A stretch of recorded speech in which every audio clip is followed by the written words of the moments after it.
വളരെ ഞാൻ എന്താണോ ഇങ്ങനെ ആയിപ്പോയത്? താൻ ചിന്തിച്ചിട്ടുണ്ടോ അത്? ചിന്തിച്ചിട്ട് ഒരു എത്തും പിടിയും കിട്ടാത്ത കാര്യ.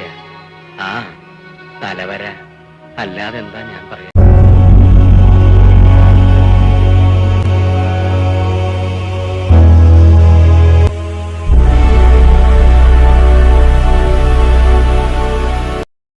ഇപ്പോൾ നമ്മൾ കേട്ടത് ദേവാസുരം എന്നുള്ള സിനിമയിലെ മോഹൻലാലിൻ്റെ പ്രസിദ്ധമായ ഒരു ഡയലോഗാണ്. ഞാൻ എന്താടോ വാരരെ ഇങ്ങനെ ആയിപ്പോയത്.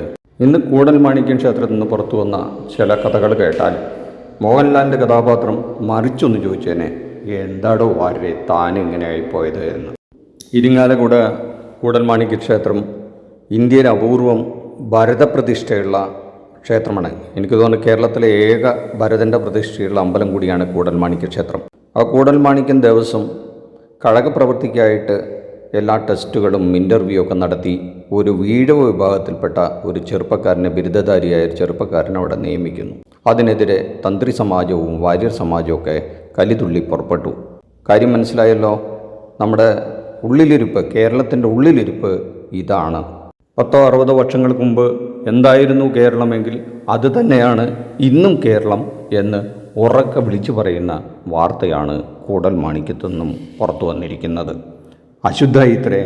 കാരണം ഒരു ഈഴ വിഭാഗത്തിൽപ്പെട്ട ഒരു താഴ്ന്ന ജാതിയിൽ എന്ന് ഇവർ വിചാരിക്കുന്ന വിഭാഗത്തിൽപ്പെട്ട ഒരാൾ മാല കെട്ടിയാൽ അത് അശുദ്ധാവൂത്രേ. അത് തന്ത്രിമാർക്ക് പിടിക്കില്ല, അല്ലെങ്കിൽ വാര്യർമാർക്ക് പിടിക്കില്ല എന്നാണ് പറഞ്ഞു കേൾക്കുന്നത്. അതുകൊണ്ട് ആചാരങ്ങൾ ലംഘിക്കപ്പെട്ടു എന്നാണത്രേ ഇവർ ദേവസ്വം ബോർഡിനോട് പറഞ്ഞിരിക്കുന്നത്.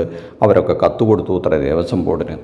ഇത് നടക്കില്ല അവിടെ എന്ന് ഒരു വാണിംഗും കൊടുത്തപ്പോൾ തൽക്കാലം ലീവിൽ പോകാൻ പറഞ്ഞിരിക്കുകയാണ് അത്ര ദേവസ്വം ബോർഡ്. നോക്കണേ കാലത്തിൻ്റെ ഒരു പോക്ക്. സർക്കാരിനും ഈ ദേവസ്വം ബോർഡിനൊക്കെ ഇവരെ ഭയമാണ്.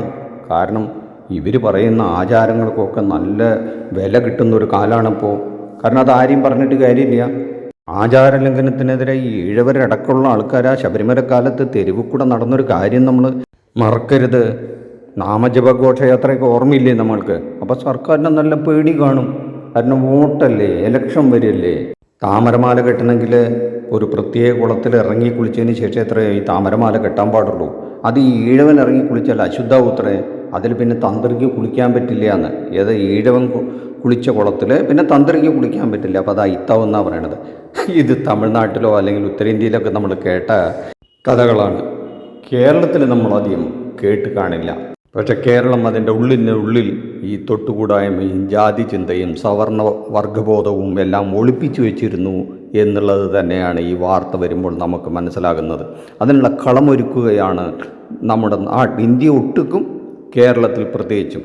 ആ വേരുകൾ ഇങ്ങോട്ടുകൂടി പടർന്നു തുടങ്ങിയിരിക്കുന്നു എന്നുള്ളതിൻ്റെ ഒരു ലക്ഷണം കൂടിയാണ് ഈ പുറത്തേക്ക് വരുന്ന വാർത്ത. കേരളത്തിൽ നിന്ന് ജയിച്ചു പോയി ഇപ്പോൾ കേന്ദ്രമന്ത്രി ആയിരിക്കുന്ന ഒരാൾ പറഞ്ഞൊരു വാചകം നമുക്ക് ഓർമ്മയുണ്ടോ? അടുത്ത ജന്മത്തിൽ എനിക്ക് പൂണൂൽധാരിയായി ജനിക്കണം എന്ന ആഗ്രഹം പറഞ്ഞത്. എത്രമാത്രം സവർണബോധം അല്ലെങ്കിൽ ആ ബ്രാഹ്മണ്യബോധം കേരളീയനെ ബാധിച്ചിരിക്കുന്നു എന്നുള്ളതിൻ്റെ ഒരു ബഹിർസ്ഫുരണം കൂടിയായിരുന്നു ആ വാക്കുകൾ. ഈ വിഷയത്തിൽ ഏറ്റവും അപകടകരമായ വിഷയം ഈ ദേവസ്വം ബോർഡിൻ്റെ മൗനമാണ്. ദേവസ്വം ബോർഡ് തന്നെ തിരഞ്ഞെടുത്ത, കഴകപ്രവൃത്തിക്ക് തിരഞ്ഞെടുത്ത ഒരാളെ ആ പ്രവൃത്തിക്ക് നിയോഗിക്കാതെ ഈ വരേണ്യവർഗത്തിൻ്റെ മുമ്പിൽ വാലും മടക്കി ദേവസ്വം ബോർഡ് നിൽക്കുന്ന ദയനീയാവസ്ഥ ആലോചിച്ച് ലജ്ജ തോന്നുന്നു. കഷ്ടം. ഇനിയും വരുന്ന ആളുകളിൽ ഇതിലേറെ മോശമായ വാർത്തകൾ നമ്മൾ കേൾക്കാനിരിക്കുന്നതേയുള്ളൂ എന്ന് മാത്രമാണ് പറയാനുള്ളത്.